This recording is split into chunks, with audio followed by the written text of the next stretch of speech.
მოგესალმებით, მეგობრებო. პლანეტები როგორ მუშაობს შამთვარესთან, ამის ციკლს ვაგრძელებთ. დღევანდელ ვიდეოშიც მინდა შემოგთავაზოთ უკვე შემდგომი, ესე იგი მერკურამდე მივედით, გონების მართლ პლანეტამდე და ახლა ვენერა გვაქვს ასარჩევი, შამთვარე, როდესაც უერთდება ან ასპექტს უკეთებს ვენერას, ყველაზე ძლიერი არის შეერთება, ოპოზიცია, კვადრატურა უკვე შედარებით სუსტი ასპექტი არის. Კარმული კვანძები, ბოდიშით, კარმულ ასტროლოგიაში იცით, რომ კარმული მთავარი ასპექტი შავმთვარეს წამყვანი არის ენერგეტიკულად, ეს არის კარმული ტრამვები, ფსიქოლოგიურ დონეზე ეს არის ოჯახური მოდელები, რომელიც სადღაც არ მოგვეცა სწორად, ან გადაჭარბებულად იყო ჩვენ ცხოვრებაში, არასწორად, ან საერთოდ არ მქონდა. და შესაბამისად არის რაღაცა ტრამვა, ხო? ყოველ შემთხვევაში, როდესაც მე მაგალითად კონსულტაციაზე იქნება ეს თუ ზოგადად უყურებ შავმთვარე, რომ პლანეტასთან არის შეერთებაში, ვიცი, რომ ეს ამ პლანეტის ზონაში სერიოზული ტრამვა აქვს ადამიანს, სერიოზული უკმარისობა აქვს ადამიანს შინაგანი, განცდა იმისი, რომ ზუსტად ის, რაც მას უნდა, ის არ ეძლევა.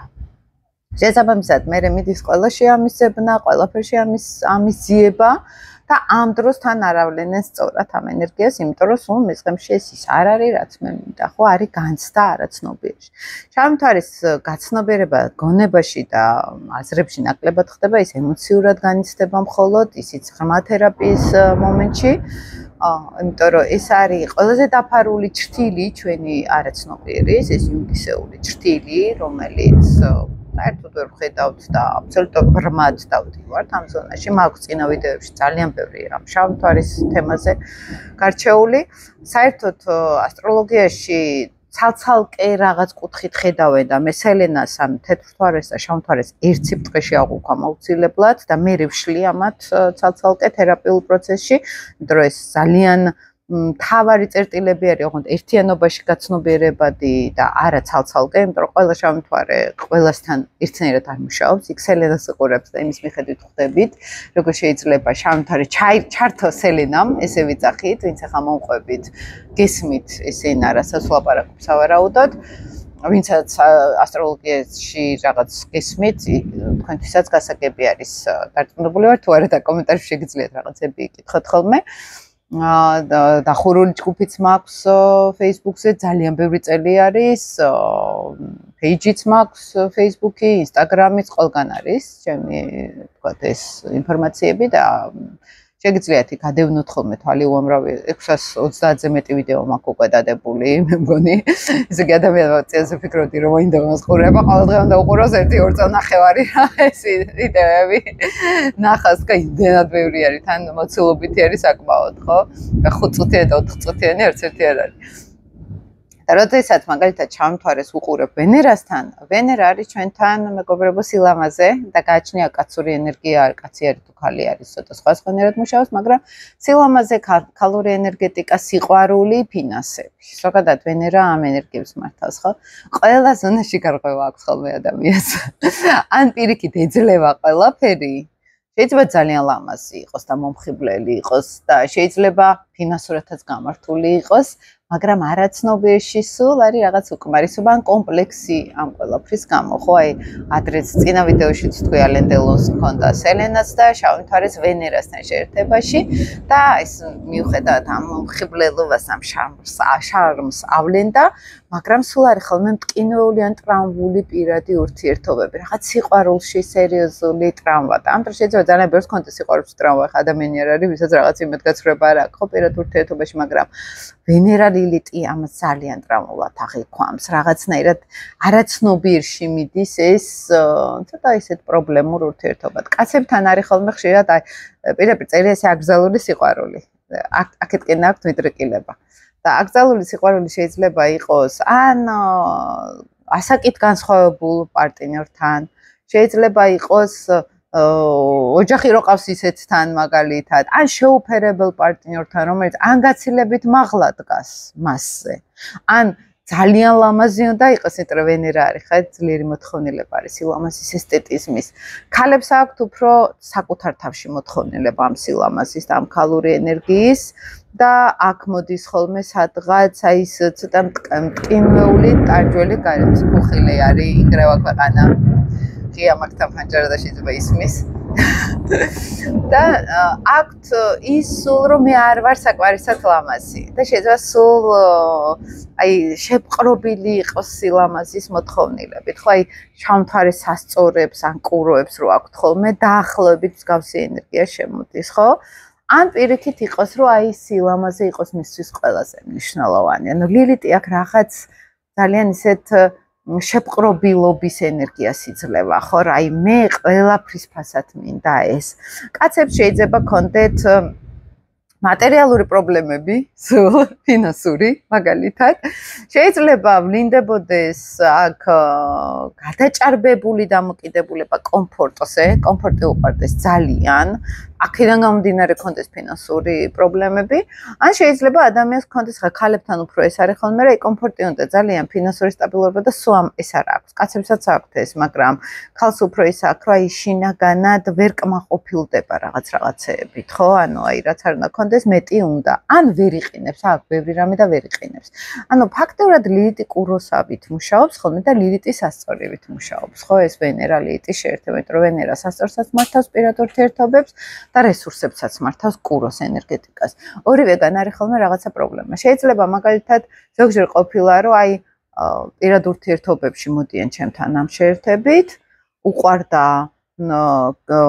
პარტნიორი, ну ამ შემთხვევაში ბიჭები ყოფილან ხოლმე და აი ქალი უყვარდა ძალიან და იმიტომ დაშორდა რომ ის ზედმეტად კარგი იყო მისთვის მაგალითად, ხო? აი ეს წინა ვიდეოშიც ვახსენე მეთიუ ფერის ვარიანტი, მასაც ვენერა ლილიტის შეერთება ჰქონდა და რაღაცა ისეთი სულ ის განცდა რომ მე სადღაც ვერ წოდები ამ ქალს.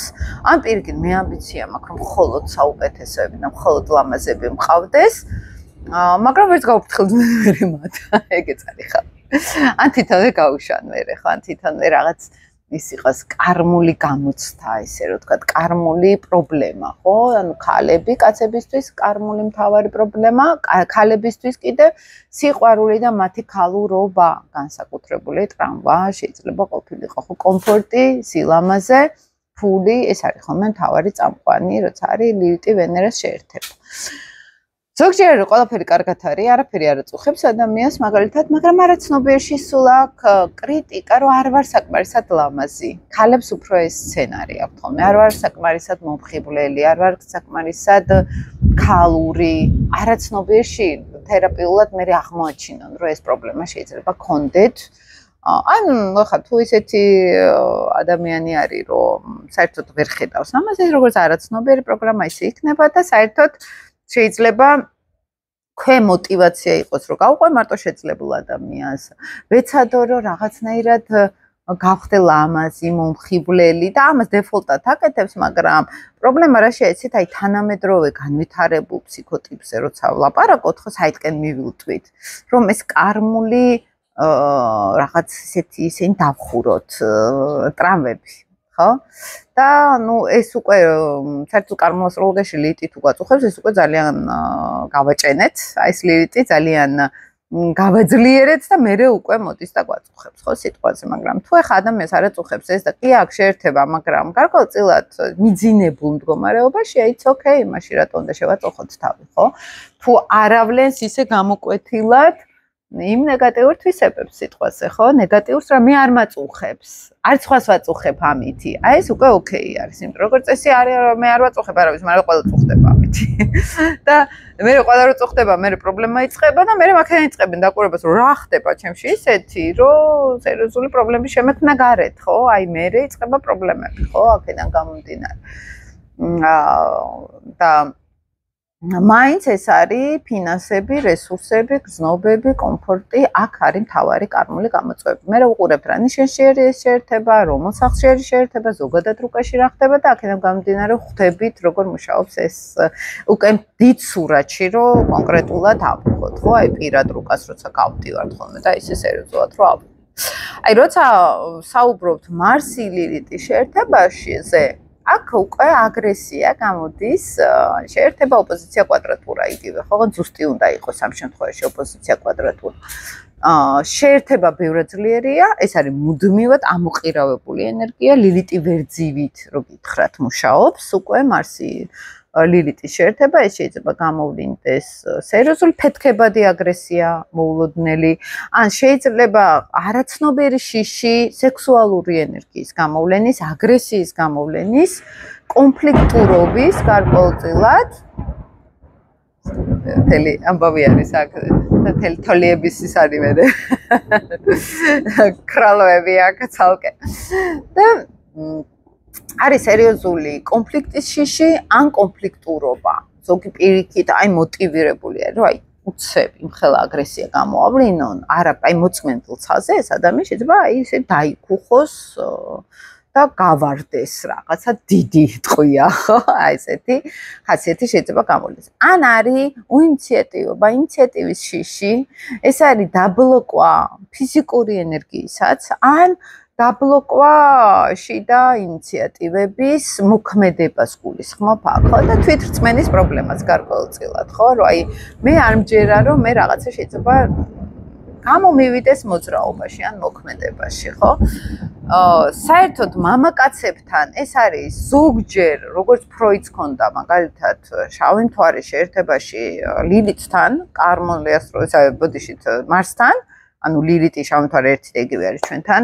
ორივეს ვახსენებ ხოლმე იმიტომ რომ ვინ როგორ დაგუგლავს და რა სამოუგდებს რომ იცოდეს რომ ორივე ქვია და ფროიდს ჰქონდა სერიოზული გაჭედვა ამ სექსუალურ პრობლემებზე რა ანუ აქედან ხედავდა ყველაფერს ერთი თერაპევტი იყო ქალი კარენ ჰორნი რომელიც პირიქით მარსის ელენას შეერთება ჰქონდა ლომში და თქვა რომ ფროიდი ახლა ძალიან აჭენებდა და სისრულელებს ლაპარაკობდა ფაქტიურად აქ სელენას ენერგია შემოვიდა მისი და მას არ აწუხებდა უბრალოდ ეს პრობლემები და ფროიდს ეს აწუხებდა ვაიმე რომ ხელა ელვა ჩამოვარდა ამასობაში ზღვაში ხო და განათა ეხა და შესაბამისად ფროიდის პრობლემა ეს ძალიან გამოკვეთილად იყო ახლა ამ შემთხვევაში და არ არის აუცილებელი ყველას ეს პრობლემა ქონდეს ზოგს უბრალოდ აგრესიის გამოხატვის პრობლემა აქვს ზოგს იმპულსურობის გამოხატვის ან ინიციატივის გამოხატვის პრობლემა აქვს ხო და ფროიდთან იყო ეს სრულად სექსუალური პრობლემები, შინაგანი ან ინტერესი ამ თემების და ქალწულის ზონაში ხო ეს ყველაფერი მეცნიერულად ეკოლია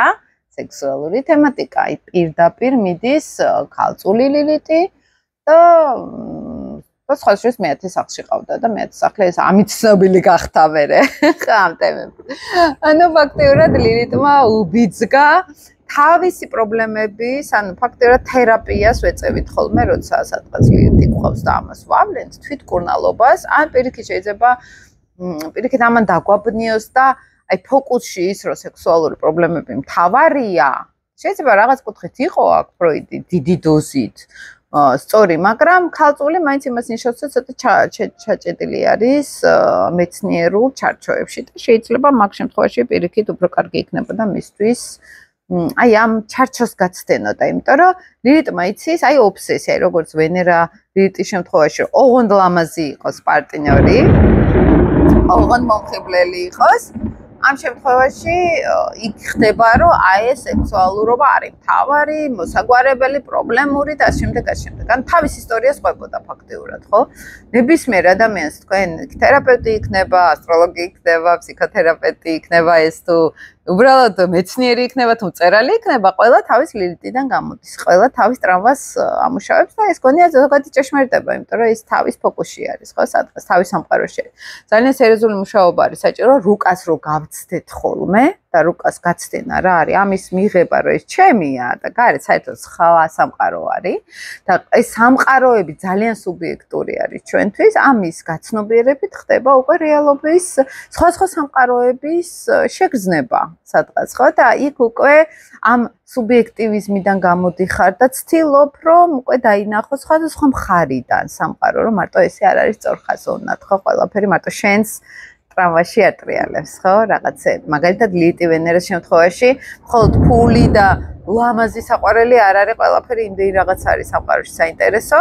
შეიძლება იყოს არც ფულიანი, არც ლამაზი, ან შენ არ გქონდეს ფული, არც ლამაზი არ იყო, მაგრამ იყო ძალიან ბედნიერი სხვა რაღაცეებში, ხო? აი, ესეთ კომბინაციას გეუბნებით, ხო? რომ აი გარი ლილიტი, რომ ჩვენ არ გვინდა ხოლმე ამის გაცნობიერება და მიღება.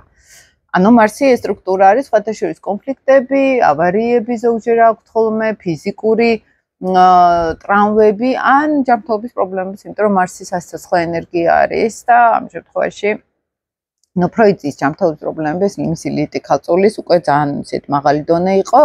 აი, მეწვრილმანებას ჩაკეტვა და სავარაუდოდ ეხა ისე ზოგადად გეუბნებით, ეგ ტენდენციები თან მარსიანული ენერგია და დამუშავებას მოითხოვს ხოლმე ზოგადად და თანამედროვე აი ასტროფსიქოლოგია მე ძალიან მიყვარს ამიტომ რომ ისეთ რაღაცებს გვახვედრებს, ისეთ სიხშირეზე გავყავართ, რომელიც შეიძლება ჩვეულებრივმა თერაპიამ, ან ჩვეულებრივმა მეცნიერებამ არ მისცეს ადამიანს და ეს ორივე სამყაროს გაერთიანება არის ხოლმე საჭირო მე პრაქტიკულად რასაც ვაკორდები ხოლმე.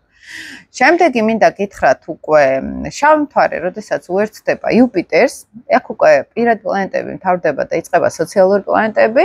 იუპიტერის დიდი გაფართოება, დიდი კარიერა არის, ეს არის იუპიტერი მშვილდოსნური ენერგეტიკა, ეს არის სწავლა განვითარება, ეს არის ფილოსოფიური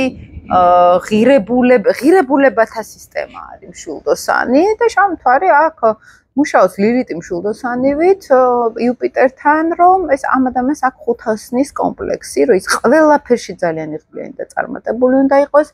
ამ ადამიანს ან ძალიან ეშინია გაფართოების და რაღაცების სწავლის, ან ძალიან მიდრეკილი არის გაფართოებაზე და სწავლას. მთელი ჩვენ თავრობის ხალხი, თავის პრემიერია ყველაფრიანად, ყველას ლილიტი იუპიტერის შეერთება აქვს. შეიძლება გამოვლინდეს შინაგანი პროპაგანდისტული დამოკიდებულებები, შენ არის იმე უკეთ ვიცი, ან შეიძლება გამოვლინდეს საერთოდ ღერძი არა მაქვს, ღირებულებები არა მაქვს, ან მაქვს და მინდა მოვახვიოს ყველას თავზე. ეს დესტრუქციული კუთხით არის ჩართული. და პოზიტიური კუთხით შეიძლება იყოს ჩართული ის, რომ მე სადღაც აი სულ რაღაცები ვიცი, მაგრამ არ ვიცი ბოლომდე ვიცი თუ არა. ანუ თავდაჯერებულობა მაკლია. შეიძლება მქონდეს კარიერული მისწრაფებები, მაგრამ ბლოკავდე ჩემ თავს არაცნობიერად. ანუ მშვილდოსნური იუპიტერული ენერგია შემოდის აქ ლილიტის კარმულ ასტროლოგიაში ხა გულახდილად რო გიხრათ, მე კი ჰიპნოთერაპიაზე მყოლია. როცა იუპიტერს ეხება საქმე, ყოველთვის რაღაცა დიდი გაფართოება ქონდა, ან უცხოეთში ადამიანს, ან თანამდებობაზე, ან პოლიტიკაში. ანუ რაღაცა დიდთან ქონდა შეხება, სადაც დაგროვა ნეგატიური კარმა, ესე ვიძახით ზოგადად. ან ლაპარაკობდა იმას, რისაცაც არ იყო, ან არ ქონდა ის განათლება, რასაც ეჭიდავებოდა, მაგალითად, ან რაღაცა ისეთი მტკინეული მოვლენები მოხდა პოლიტიკურ სამყაროში ან კარიერულ სამყაროში, ხო სადღაც შეიძლება რაღაც ტრამვა დაუტოვა, ზოგს ძალიან კარგად მაგალითად, ანუ თვითონ კი არ დააშავა რაღაცა, აი ვიღაცა ცუდად მოექცა უცხოელით, ცუდად მოექცა პოლიტიკურ სფეროში, პოლიტიკურ სატუგულისხმობ, იცით? იუპიტერი არის ძალიან დიდ აღიარებასთან დაკავშირებული ან საკანონმდებლო სფეროსთან და ხშირად ჰიპნოთერაპიაზე ქონდათ ეს გამოცდილება, რომ სადღაც აი რაღაც საზოგადოებრივ კარიერულ სფეროში მოღვაწეობდნენ და იქ რაღაცა ტრანსფერირებული ემოცია მიიღეს. ჩვეულებრივ ცხოვრების გამოცდილებაში ფსიქოლოგიაში რო შევხედოთ, ხო? ეს არის სადღაც გამოცდილება ოჯახში, სადაც იყო სულ რომ ესე უნდა გააკეთო, უნდა ისწავლო, უნდა აი სულ რომ ვიღაცა ახვევს მათ ღირებულებებს ან იდეოლოგიას, ან ყველაფრის ფასად უნდა ისწავლო, ან შენ ყველაფერში კარგი უნდა იყოს, შეიძლება სწავლა არ იყო, მაგრამ იყო რომ ხუთოსანი უნდა იყო მაგალითად და რა სიტყვის ხალხი, ანუ შენ ყველასთან უნდა იყო გამარჯვებული, ანუ დიდი ამბიციურობა, დიდი გაფართოების სურვილი და ну ეს სადღაც ეგოს გადიდებაც არის ხოლმე ზოგჯერ რაღაცა ნარცისულ ველს ხშირად ვამბობთ ხოლმე იუპიტერი ლილიტის შეერთებაზე ან დააჯერება იმისი რომ მე ყველაფერი შემიძლია ან პირიქით მე ბევრი რაღაც შემიძლია და საერთოდ ხელს არ გვინდა ფარაფერს და მეშინია რომ გაფართოებაში ხარ ჩემთან მოდიან უფრო პასიური ლილიტები არიან ხო პასიური და აგრესიული ლილიტი სხვადასხვა არის ხო აგრესიული ლილიტი იუპიტერთან ეს არის მე არაფერი სწავლა არ მინდა საერთოდ არა ვარ განვითარებაზე ორიენტირებული მე შენ არ გისმე მეკით გასწავლე ყველაფერს რაც არ ვიცი და არ წამიკითხე იმასაც გასწავლი და პასიური ლილიტი ეს არის ბევრი რაღაცას ვკითხულობ, ბევრი რამე ვიცი, მაგრამ მაინც არ მჯერა ჩემი თავის და რა ვქნა. აი ჩემთან რა კატეგორია მოდის ხოლმე და ესეთი კატეგორია მე მანდ ვიწყებთ დახარისხებას, თქვა, საიდან წარმოიქმნა აი ეს კომპლექსი, რომ მე ძალიან მაღალ სტანდარტში უნდა ვიყო, ან საერთოდ დაბალ სტანდარტში ვარ და თერაპიულად მე მაგაზე მუშაობთ ხოლმე, ხო, ჯერ საიდან წამოვიდა, მე რა რწმენა წარმოდგენები ჩამოაყალიბა ამან, რა ღერძი მოიშალა ღირებულებების რწმენის მაგალითად, სად არის ის, რომ მე არ ვიცი შიგნით რისი მწამს, რისი მჯერა და გარედან ვეძებ ამის შევსებას და ამას რო ვეძებ ამის გადაფარვამიდან მე სხვებს ვასწავლი ჭკუას, ზოგჯერ ესეთი ტენდენციაც მიდის ხოლმე. და ჭკუის სწავლებას, მართლა ჭკუის სწავლებას კი არ ვიძახი, აი როგორ იცით, იუპიტერი ლილიტი, აი მერკური ლილიტივით მუშაობს, ოღონდ საპირისპიროდ, როდესაც მე კონტაქტზე არ გავდივარ რაღაცა თუ არის ღირებულებითი სასწავლი, ან პირიქით შეიძლება რაღაცა კულტად ვაქციო, რომ აი მან იცის, მე არ ვიცი, ან თავს ამცირებს ამითი, ან დამცირებას ეგოს დამცირებას გულისხმობ, მე სადღაც არ მჯერა. რაღაცა ვიცი რაღაც ღირებულებითი ღერძი მაქვს, ან სხვაზე ვარ ძალიან დამოკიდებული, ან პირიქით მე ვიკეტები, რაც შეიძლება ვინმე მასწავლოს, მე მეშინია ამის, იმიტომ რომ ვიცი ისევ რომ ისევ დავკარგავ ჩემ თავს სიტყვაზე, მანდაც თავისი ესეთი ნიშნულოვანი არის, ხო, мотиваციას თავისი ის აქვს. ეხლა როცა ჩვენ კარგად ვერკვევით კარმულ ასტროლოგიაში, ამას რო ხედავთ, ვიცით ხოლმე უკვე ადამიანის power პრობლემა რა შეიძლება იყოს, რატო იყოს მისი ქცევა აქედან განპირობებული, ხო? мотиваცია რა იყოს მისი ქცევის, ამასაც ხედავთ ხოლმე გარკვეულწილად. ძალიან მოკლედ გეუბნებით ახლა, მაგრამ აქ უნდა გავჩერდეთ. სხვათა შორის ოქტომბრის ბოლოს მეწყება ასტროლოგიური სკოლა. ძალიან საინტერესო ოღონდ ეს უბრალოდ სკოლა კი არ არის ასტროლოგიური. ხა მე მაგის ამბიცია რა, ძალიან მაგარი თერაპიული, ფსიქოთერაპიული, ჯგუფური ისეთი ის გავაკეთო სკოლა. მე რამდენი ნაკადი არის უკვე, ანუ ეს პირველი არ არის, რა თქმა უნდა. და მან გვექნება უკვე უფრო თქვენ ფაქტურად ფსიქოთერაპიულ ასტროლოგიას გაეცნობით, როგორი მუშაობთ პირად რუკაზე თქვენ თავზე, პირადი რუკით თქვენ თავზე, ამასაც გაეცნობით.